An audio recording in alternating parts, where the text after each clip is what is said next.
من شرور أنفسنا وسيئات أعمالنا من يهد الله فلا مضل له ومن يضلله فلا هادي له أشهد أن لا إله إلا الله وحده لا شريك له وأشهد أن محمدا عبده ورسوله الذي لا نبي بعده قال تعالى في القرآن الكريم أعوذ بالله السميع العليم من الشيطان الرجيم يا أيها الذين آمنوا اتقوا الله حق تقاته ولا تموتن إلا وأنتم مسلمون وقال تعالى يا أيها الذين آمنوا اتقوا الله وقولوا قولا سديدا يصلح لكم أعمالكم ويغفر لكم ذنوبكم ومن يطع الله ورسوله فقد فاز فوزا عظيما سبحانك لا علم لنا إلا ما علمتنا إنك أنت العليم الحكيم أما بعد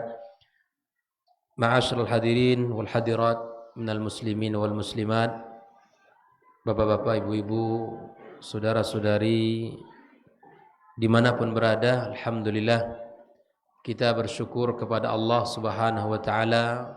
Malam ini kembali kita dipertemukan di majelis yang mulia ini, di rumahnya yang penuh dengan kebaikan ini.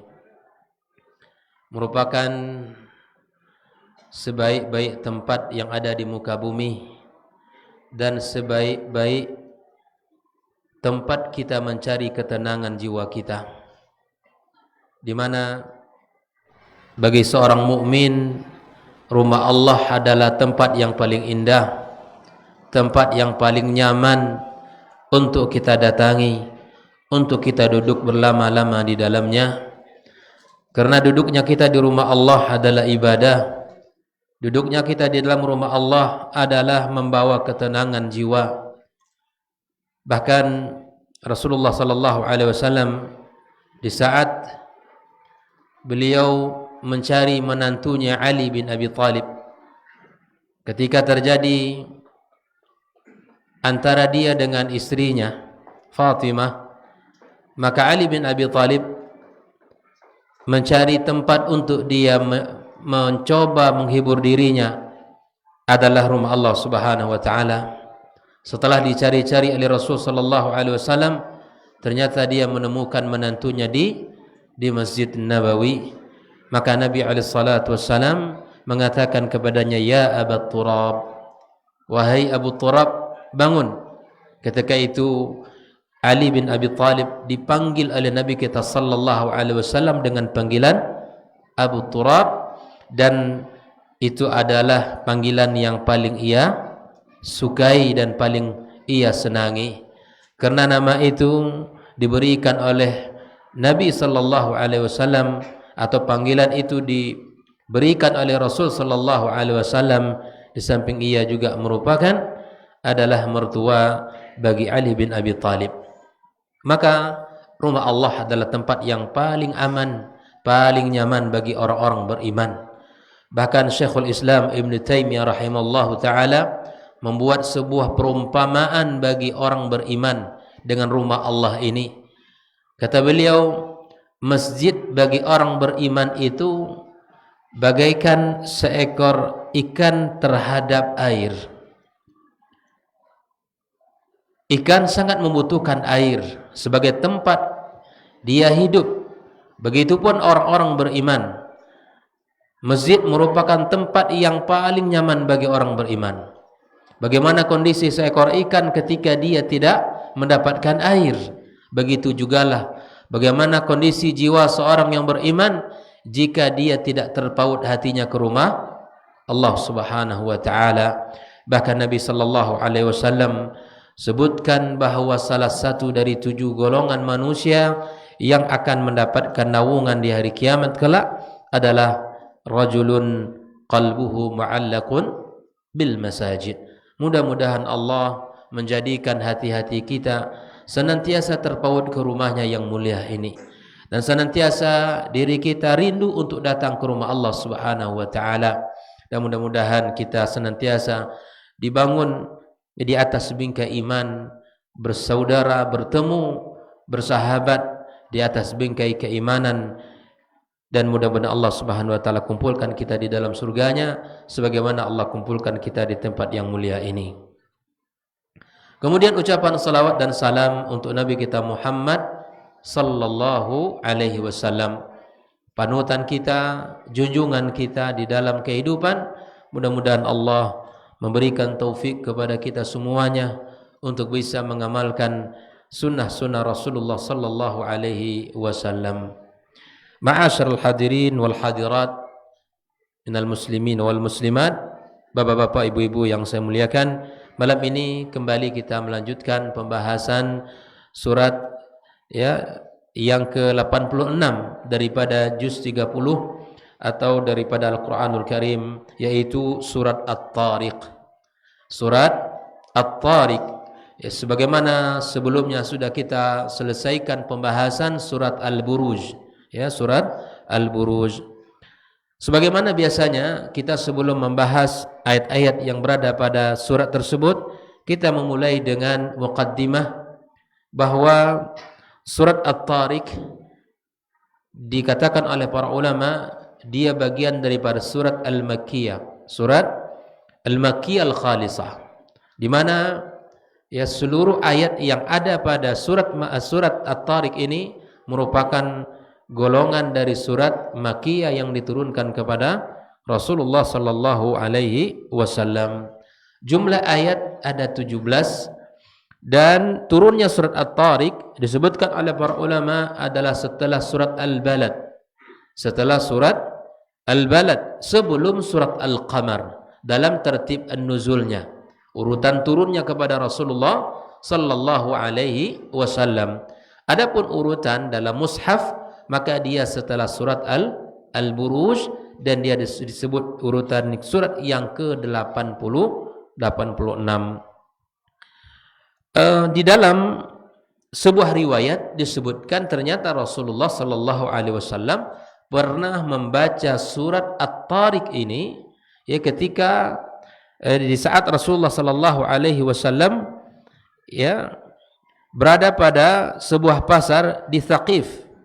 Dan ketika itu disebutkan oleh Khalid ibn Abi Jabal Al-Adwani, beliau melihat Rasulullah sallallahu alaihi wasallam sedang berada di sebuah pasar di Suq Thaqif, dan Nabi SAW berdiri di atas sebuah tongkat yang ada padanya atau di sebuah busur anak panah.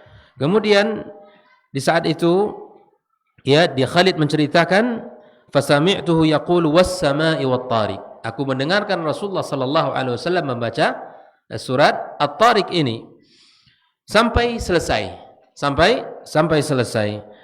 Fawa'aituha fil jahiliyah thumma qara'tuha fil Islam. Kata Khalid, aku memahaminya di masa jahiliyah, di saat dia masih musyrik, tapi kemudian aku baca surat itu di saat aku sudah masuk Islam.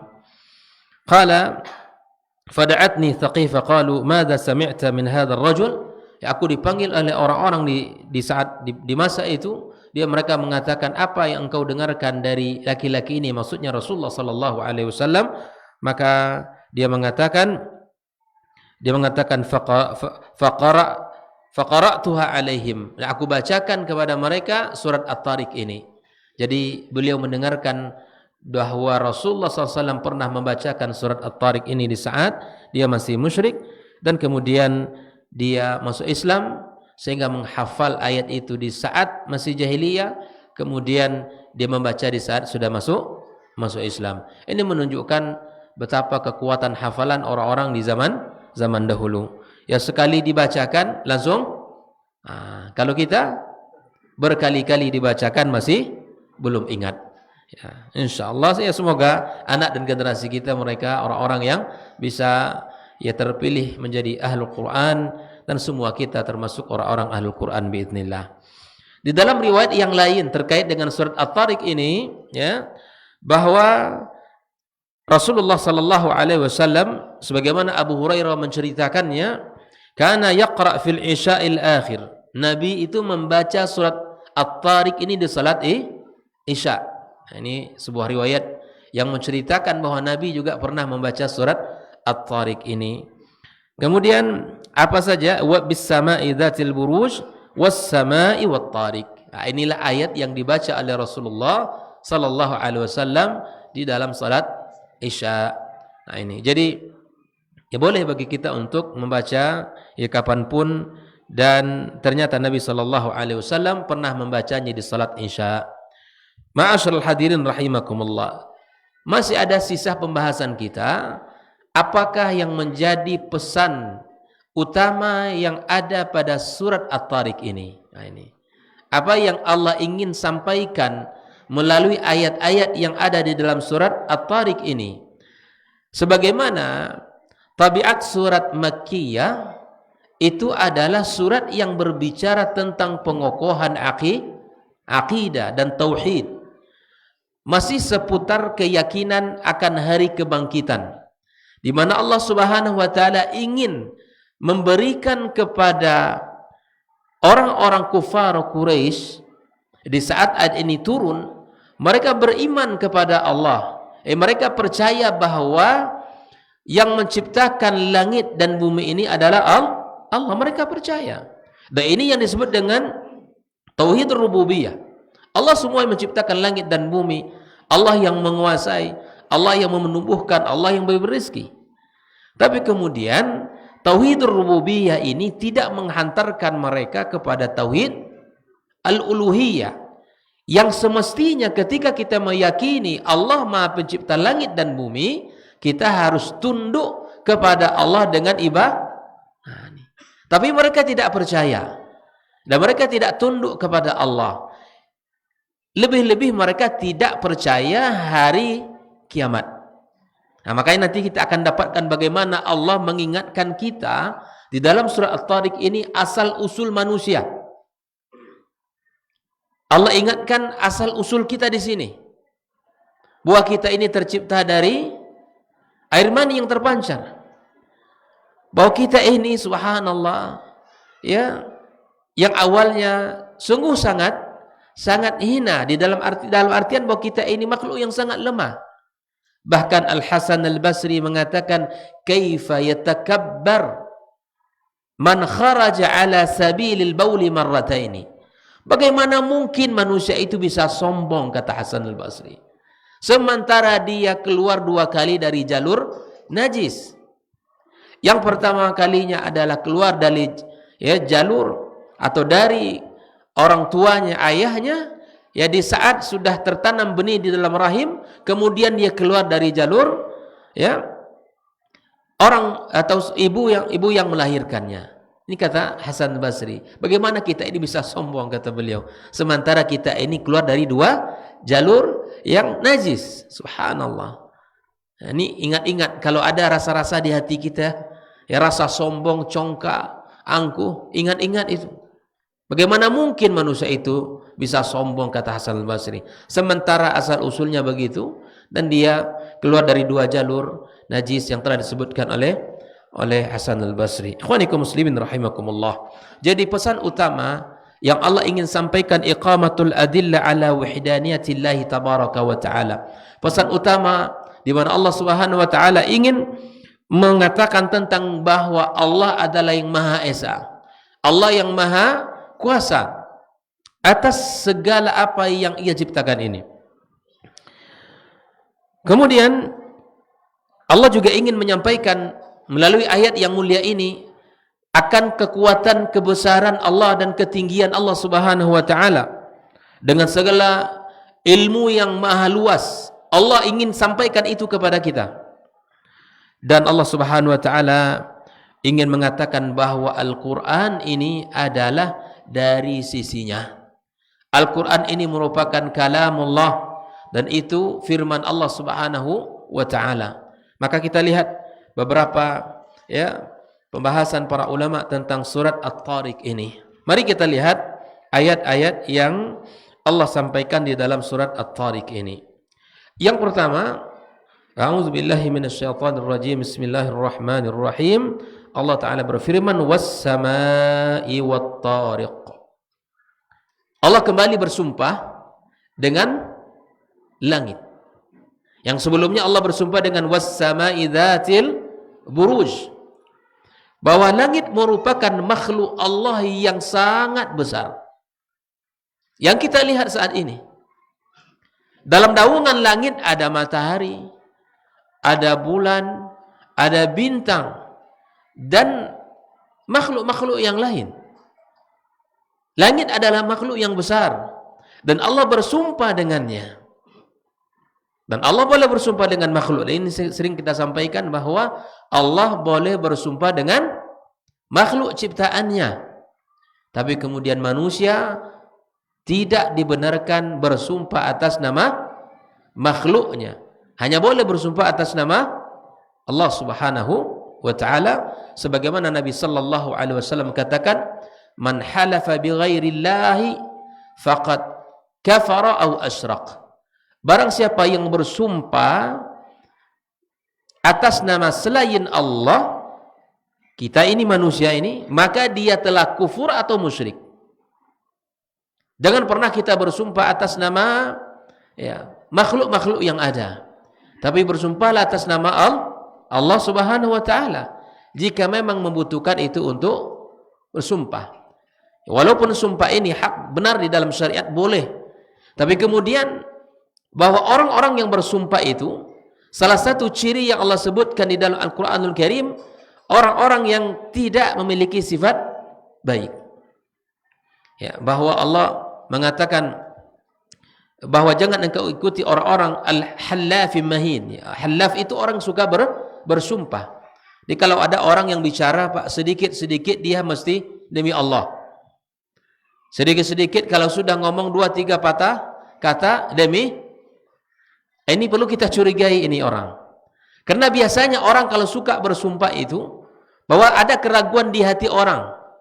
Ada keraguan di hati saudara-saudaranya. Ini orang kalau ngomong suka tidak benar. Maka untuk menguatkan bahwa dia itu adalah benar, apa yang disampaikan itu benar, maka diperkuat dengan sumpah. Kita boleh bersumpah, tapi kemudian ini tidak menjadi kebiasaan. Tidak boleh menjadi sebuah kebiasaan-kebiasaan kita. Namun ketika harus bersumpah, maka sumpahlah atas nama Allah.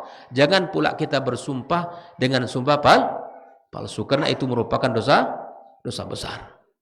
Allah Subhanahu wa taala boleh dia bersumpah dengan makhluknya. Di sini kembali Allah bersumpah was-samai wat-tariq, demi langit dan yang datang di malam hari. Ini subhanallah, Allah Subhanahu wa taala ingin menyebutkan apa? Makanya kemudian Allah katakan wa ma adraka mat-tariq. Tahukah kamu gitu ya. Apa yang dimaksud dengan at-tariq? Di sini disebutkan at-tariq ismun fa'il min at-turuq wal muradu bihi huna an-najm. Yang dimaksud dengan at-tariq di sini adalah Allah katakan an-najmus tsaqib, yaitu bintang yang bersinar tajam di malam hari. Nah, inilah yang Allah ingin sampaikan kepada kita kaum muslimin, bahwa apa yang Allah perlihatkan kepada kita di malam hari, di mana bulan, di mana bintang-bintang bersinar dengan indah, bersinar menghiasi langit. Allah bersumpah, Allah ingin menyampaikan itu kepada kita akan kehebatannya, akan kebesarannya, akan keluasan ilmu Allah Subhanahu wa taala. Perhatikanlah langit itu. Kalau kita malam sudah tiba, tengok ke langit, lihat. Bahkan dalam sebuah riwayat ketika Nabi sallallahu alaihi wasallam bangun dari tidurnya, kemudian Nabi alaihi salatu wasallam mengadah ke langit mengatakan, "Rabbana ma khalaqta hadza batila." Ya Allah, sungguh apa yang Kau ciptakan ini tidak ada yang sia-sia. Hadirkan kepada diri kita bahwa Allah ini maha kuasa. Ada saat-saatnya kita ini kaum muslimin bertafakkur, mendekatkan diri kita dengan melihat ayat-ayat Allah yang terbentang di alam semesta ini. Lihatlah. Bahkan subhanallah, ya, ajak anak kita untuk mengambil ibrah dari apa yang ada di langit itu. Bahkan ini menjadi sebuah kurikulum di tempat kami. Wah, anak-anak itu ada dialog-dialog yang mesti disampaikan kepada anak. Anak itu ajak dia mengadah ke langit. Ajak dia melihat Dan inilah yang menjadi solusi terhadap kita. Bahkan sesulit apapun kondisi kita di muka bumi ini, bahkan seburuk apapun keadaan kita di muka bumi ini, maka latihlah diri kita untuk mengadah ke langit. Karena ada Allah, zat yang akan mendengarkan permintaan kita. Ada Allah yang akan memperhatikan kita. Bahwa tidak ada yang tersembunyi bagi Allah Subhanahu wa taala. Lihatlah ke langit. Ada harapan di sana. Ada harapan, ada kebaikan, ada jawaban. Ketika Rasul sallallahu alaihi wasallam dalam sejarahnya, ya di saat kota Mekah yang sudah hampir rusak dengan pergaulan, dengan segala kondisi dan keadaan, perjudian, kemusyrikan, khamar, wanita yang dijual dengan cara yang haram. Kondisi buruk itu membuat Rasul sallallahu alaihi wasallam resah gelisah menghadapi kondisi-kondisi itu. Tapi kemudian disitulah Rasul sallallahu alaihi wasallam pergi. Kemudian dia di sana melihat, menatap ke atas, melihat ke langit, ada harapan di sana. Makanya di saat kita kemudian kaum muslimin menghadapi berbagai macam kesulitan di dunia ini, di muka bumi ini, angkatlah tangan kita. Ya, lihatlah ke langit. Mohonkanlah kepada Allah Subhanahu wa taala. Mintalah kepada Allah, bahwa Allah yang Maha mendengarkan apa yang ada dalam hati kita. Solusinya ada di sisi Allah tabaraka wa taala. Allah Subhanahu wa taala katakan, "Wa ma adraka mat-tariq?" Tahukah kamu apa yang dimaksud dengan at-tariq? At-tariq ya di sini adalah ismu jins, sumya bidzalika li'annahu yatruku lailan, ya datang di malam hari. Dan Allah Subhanahu wa taala menyebutkan an-najmut tsaqib, ya yaitu bintang yang memiliki sinar yang sangat tajam di malam hari. Ada sebuah hadis Nabi sallallahu alaihi wasallam bahwa Nabi ya melarang untuk mendatangi ya keluarga kita di malam hari. Artinya di saat kita musafir, maka kita dilarang untuk mendatangi ya keluarga kita atau pulang ke rumah di saat di malam hari. Karena ini dikatakan oleh sebagian ulama ini di zaman dahulu. Artinya bahwa kalau zaman sekarang alhamdulillah alat komunikasi itu sangat mudah. Cukup kita mengabari mereka bahwa kita akan pulang. Dan kalau dulu, di zaman dulu, datang di malam hari itu sangat ya mengkhawatirkan. Ini siapa pula di malam hari ini yang datang mengetok pintu. Makanya kalau seandainya memang harus sampai malam, maka tunggu sampai esoknya. Tapi apakah berlaku di zaman ini? InsyaAllah tidak ada hadar, tidak ada ya kekhawatiran bagi kita di zaman sekarang agar sangat mudah untuk kita berkomunikasi. Silakan kalau kita pulang di malam hari, yang penting kita mengabarkan ya keluarga kita bahwa kita akan pulang. Ikhwani kaum muslimin rahimakumullah. Maka Allah Subhanahu wa taala ingin memberikan kepada kita sebuah semangat untuk mengetahui wa ma adraka mat-tariq. Ini kata para ulama tanwih bi sya'nihi ya ithri tafkhimihi bil iqsam bihi. Setelah Allah bersumpah, Allah ingin memberikan kepada kita sebuah keinginan. Tahukah kamu apa yang dimaksud dengan at-tariq? Maka Allah tabaraka wa taala menyebutkan ya di dalam ayat ini an-najmut tsaqib. Inilah penjelasan terhadap ayat yang Allah maksud at-tariq tersebut, yaitu bintang yang bersinar tajam di malam harinya. Ikhwani kaum muslimin rahimakumullah. Lalu apa yang Allah ingin sampaikan kepada kita kaum muslimin? Apa yang ingin Allah ingatkan kita? Ini ayat yang berikutnya adalah Allah Subhanahu wa taala mengatakan in kullu nafsin lamma 'alaiha hafiz. Bahwa setiap orang itu, setiap jiwa itu ada malaikat yang menjaganya. Ini harus kita ingat betul kaum muslimin, bahwa kita kalau bersama biasanya kita bisa menjaga. Di dalam bersahabat 2-3 orang bersama sahabat, keluarga, anak, mungkin kita masih bisa menjaga diri kita, tidak melakukan sesuatu yang mahdzur dalam syariat. Tapi di saat kita berada dalam kesendirian, disitulah diuji. Disitulah kita dituntut untuk mengawasi diri kita. Ingatlah firman Allah ini kaum muslimin, bahwa setiap kita ada yang menjaga. Wa inna alaikum lahafidhin kiraman katibin ya'lamuna ma taf'alun.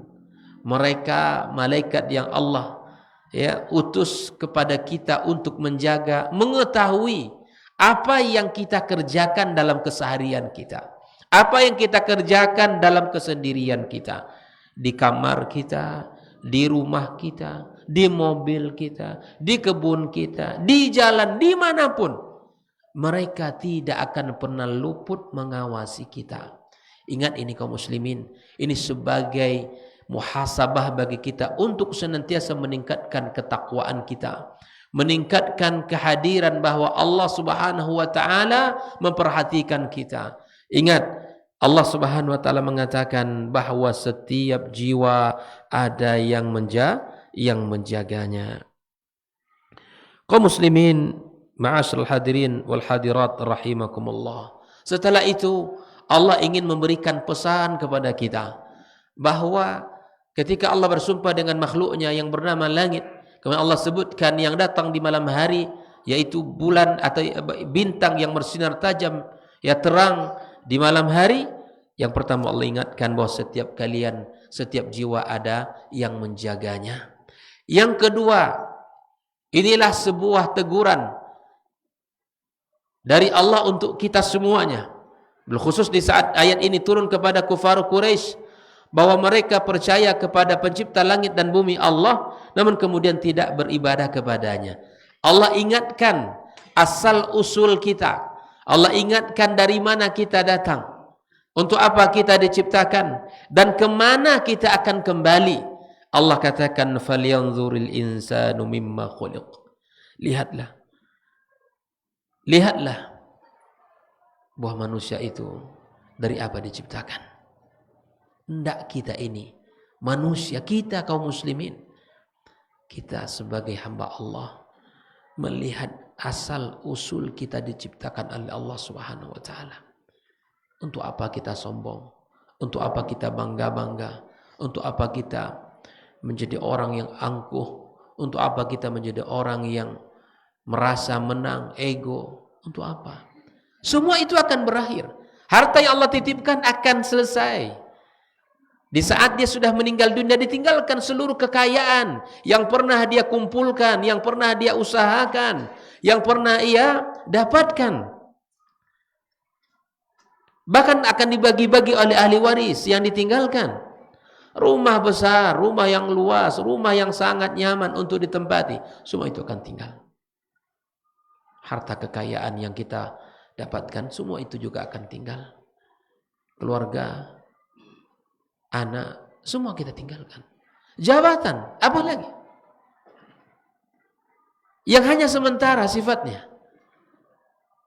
Yang hanya sifatnya sementara, bahkan jabatan kalau kita tidak bisa amanah di dalamnya, itu akan memberatkan kita nanti di hari kiamat. Subhanallah. Mari kita lihat betul-betul kaum muslimin, dari apa kita diciptakan Allah, dari mana asal usul kita, sehingga kita bisa melihat diri kita ini. Di saat Allah berikan kelebihan kepada kita, Allah berikan kelebihan fisik, ketampanan, kemudian Allah berikan kelebihan dari sisi harta, Allah berikan kelebihan dari sisi amanah, jabatan, ketenaran di muka bumi ini. Tengok baik-baik. Kata Allah, falyanzuril insanu mimma khuliqa. Lihatlah wahai manusia, dari apa engkau diciptakan Allah. Pandang diri kita baik-baik. Lihat diri kita ini. Tafakkur kepada diri kita. Wa fi anfusikum afala tubsirun. Allah ajarkan kepada kita agar kita bisa melihat kepada diri kita ini. Man anta wahai fulan, siapa engkau? Engkau meninggikan dirimu di depan orang-orang, membusungkan dada, mengatakan engkau orang paling hebat, yang paling berkuasa, orang yang paling bisa saja berbuat apa yang ia lakukan, ia inginkan. Lihat dirinya, dari mana engkau tercipta, wahai saudaraku. Untuk apa kita menyombongkan diri kita? Kita ini makhluk yang lemah. Ingat, Perkataan Hasan al-Basri tadi, engkau terlahir dari dua jalur najis. Ingat itu baik-baik. Itulah kita. Itulah manusia. Di saat-saat dia dilebihkan Allah, dia tertipu dengan apa yang Allah berikan. Bahkan tertipu kepada Allah, dia tidak sadar akan dirinya. Dia tidak sadar akan apa yang harus dilakukan oleh dirinya di kehidupan dunia ini. Pada Allah sudah katakan, wa ma khalaqtul jinna wal insa illa liya'budun. Tidaklah aku ciptakan jin dan manusia kecuali hanya beribadah. Keberadaan kita di dunia ini hanya untuk ibadah. Untuk ibadah. Lakukanlah apa saja aktivitas kita. Sebagai seorang suami dalam rumah tangganya, dia apapun yang dia lakukan dalam aktivitas itu ibadah. Sebagai seorang guru, apalagi dia itu ibadah. Sebagai seorang pedagang, di dalam dagangnya ada ibadah. Anda mencari nafkah untuk istri adalah jihad fisabilillah.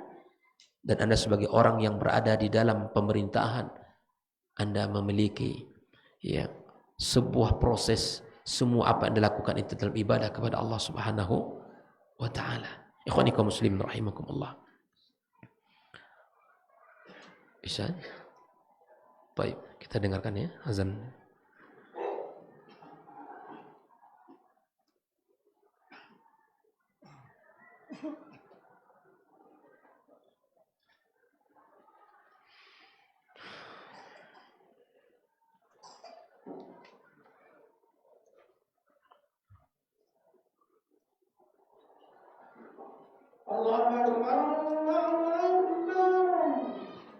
Allahu akbar, Allah.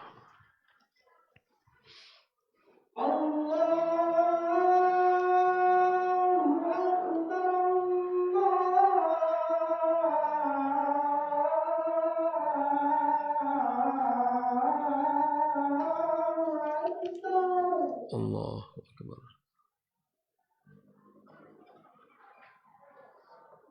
Asyhadu an la ilaha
Allahumma rabb hadhihi ad-da'wati at-tammati was-salati al-qa'imati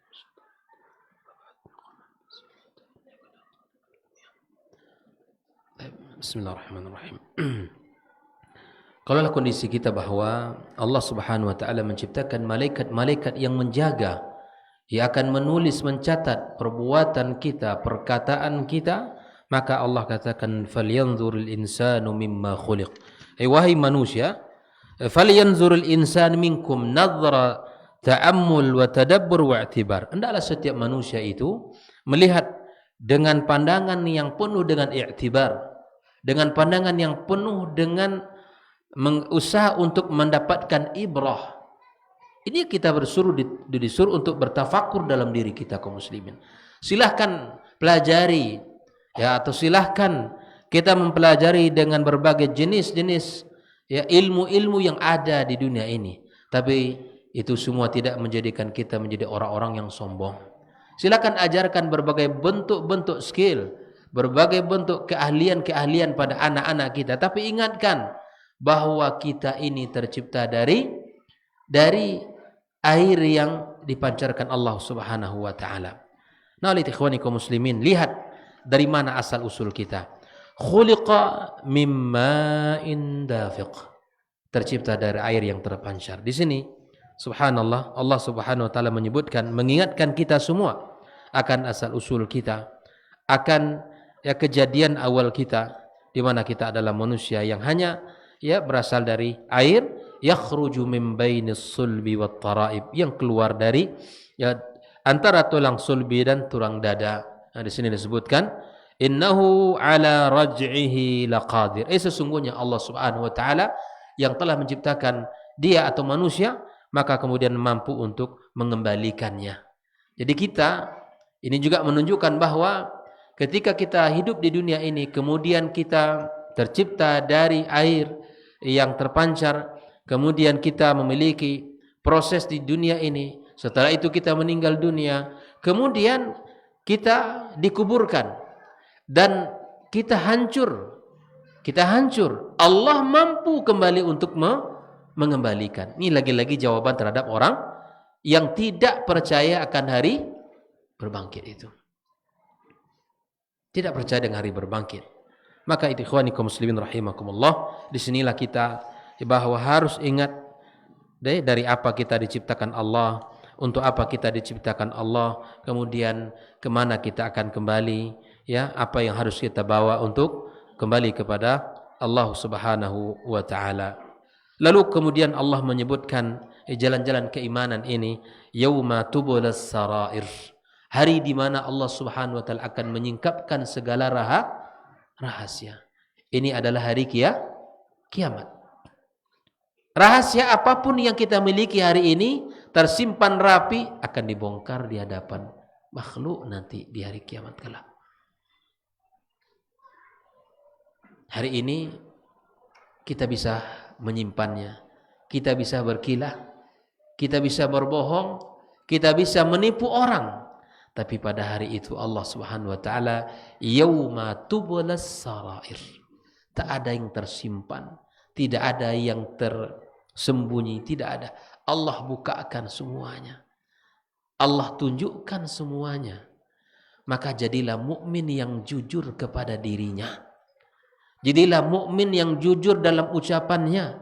Jadilah mukmin yang jujur dalam perbuatannya, dalam akidah dan keyakinan, di dalam ibadah kepada Allah, di dalam muamalah. Jadilah orang yang jujur. Orang yang apa adanya itu enak. Orang yang menjadi orang yang biasa-biasa saja itu enak. Tidak orang menjadi orang-orang yang memiliki dua ya sifat. Memiliki dua kondisi. Kondisi ketika orang begini-begini dia. Di saat orang begini, ya ikut pula dengan gayanya. Jadilah mukmin apa adanya. Jujur di dalam ungkapan-ungkapan kita. Asal yang kita lakukan itu Allah ridha kepada kita. Biarkan orang mungkin memandang hina kepada kita. Biarkan orang memandang kita ini tidak terhormat seperti orang lain. Biarkan. Karena yang kita cari bukanlah pandangan manusia. Yang kita inginkan adalah pandangan sang Khalik kita. Bahkan subhanallah kehidupan para as-salaf, ya, bahwa di saat-saat ancaman itu tiba kepada mereka, bahkan mungkin nyawa akan harus melayang karena ancaman-ancaman, tapi kemudian mereka tetap bertahan dengan keyakinan-keyakinan itu. Tetap bertahan di atas hak yang mereka ketahui, tidak akan berubah sedikit pun. Karena itulah yang akan menjadikan ukuran dia apakah benar-benar imannya kuat atau tidak. Maka ikhwani kaum muslimin rahimakumullah, jadikan seluruh pernak-pernik dunia ini jangan dijadikan hal yang menjadikan kita sibuk. Bahkan Nabi SAW mengatakan apa? Allahumma la taj'alid dunya akbar hammina. Ya Allah, jangan engkau jadikan dunia ini ya cita-cita terbesar kami. Jangan engkau jadikan dunia ini ya fokus hidup kami. Dunia betul, kita boleh menikmati dengan apa yang ada. Tapi kemudian ketika kita berusaha bekerja, jangan kita menjadi orang yang lalai akan tujuan hidup kita. Bahkan Nabi SAW mengajarkan kita, ya, wala taj'alid dunya akbar hammina wala mablagha ilmina. Dan jangan engkau jadikan ilmu yang kami pelajari ini adalah tujuan tertinggi kami adalah dunia. Waliyadzubillah. Makanya Bapak Ibu tekankan ini kepada anak-anak kita yang mereka belajar di pesantren. Ingatkan, kamu belajar di sini nak bukan karena untuk ya kehidupan dunia. Kamu belajar agama agar kamu selamat dunia akhirat. Kamu belajar akidah agar kamu kokoh di atas agama ini. Engkau belajar ibadah fikih agar engkau nanti benar di dalam beribadah kepada Allah. Kuatkan itu. Ketika anak kita sudah masuk fase kuliah misalnya, maka ingatkan bahwa kamu kuliah bukan untuk mencari dunia. Bukan untuk mendapatkan dunia. Tapi kami kuliahkan agar engkau faham dengan agama ini. Engkau kami berikan nafkah agar engkau bisa hidup di atas agama yang benar. Kalau seandainya dengan perkuliahan ini kemudian Allah angkat derajatnya, Allah berikan dunia, itu bagian yang ya keberkahan dari ilmu yang ia dapatkan. Allah berikan sesuatu kepadanya. Tapi jangan di depan dijadikan itu sebagai tujuan awal kita. Kamu nanti masuk di fakultas itu, nanti kamu bekerja menjadi ini. Jauhkan itu. Jauhkan niat-niat seperti itu. Karena itu akan mengurangi keberkahan dalam mencari ilmu. Bahkan Nabi telah mengajarkan kepada kita kaum muslimin, wala taj'alid dunya akbar hammina wala mablagha ilmina. Ini minta ini baik-baik, minta terus kepada Allah. Doa yang diajarkan Nabi ini agar tidak dijadikan dunia sebagai ya fokus hidup kita. Jangan dijadikan ilmu ini puncak tertinggi ilmu kita untuk dunia, jangan. Karena sesungguhnya kita menginginkan adalah akhirat yang abadi, yang kekal, abadi, yang penuh dengan kenikmatan, yang penuh dengan keindahan, yang penuh dengan ya ridwan Allah tabaraka wa taala. Sekali lagi para orang tua ingatkan anak-anak kita yang belajar, yang safar, ingatkan engkau belajar nak lillah. Karena kita yakin sebuah prinsip yang dikatakan oleh Imam Malik rahimallahu taala, pegang baik-baik kaum muslimin prinsip yang satu ini. Ma kana lillahi yabqa wa ma kana li ghairihi yazul. Apa yang dilakukan karena Allah itu yang akan kekal selama-lamanya. Dan yang dikerjakan bukan untuk Allah itu akan hilang dan lenyap di permukaan bumi ini. Hal ini dibuktikan oleh Imam Malik rahimallahu taala ketika ya beliau menulis kitab Muwatta. Kitab beliau, kitab hadis karya beliau. Maka orang-orang pun datang kepada Imam Malik, wahai Imam, untuk apa lagi engkau menulis kitab Muwatta? Padahal kitab Muwatta sudah banyak di masa itu. Tapi kemudian dia meyakinkan dirinya bahwa makana lillahi yabqa. Yang ditulis untuk Allah, yang ditulis karena Allah akan kekal. Wa makana li ghairihi yazul. Yang ditulis, yang dilakukan, apapun perbuatan yang bukan karena Allah, itu akan hilang, akan sirna, tak akan lama usianya. Dengan izin Allah, keikhlasan Imam Malik di dalam menulis kitab Muwatta'nya sampai hari ini menjadi rujukan menjadi kitab yang dibaca, dipelajari, diambil ibrah oleh manusia dari karya-karya yang sangat yang luar biasa ini, ditulis dari tujuan yang ikhlas karena Allah Subhanahu wa taala. Oleh itu ikhwani kaum muslimin, termasuklah datangnya kita ke sini. Datangnya kita ke rumah Allah ini adalah lillahi taala.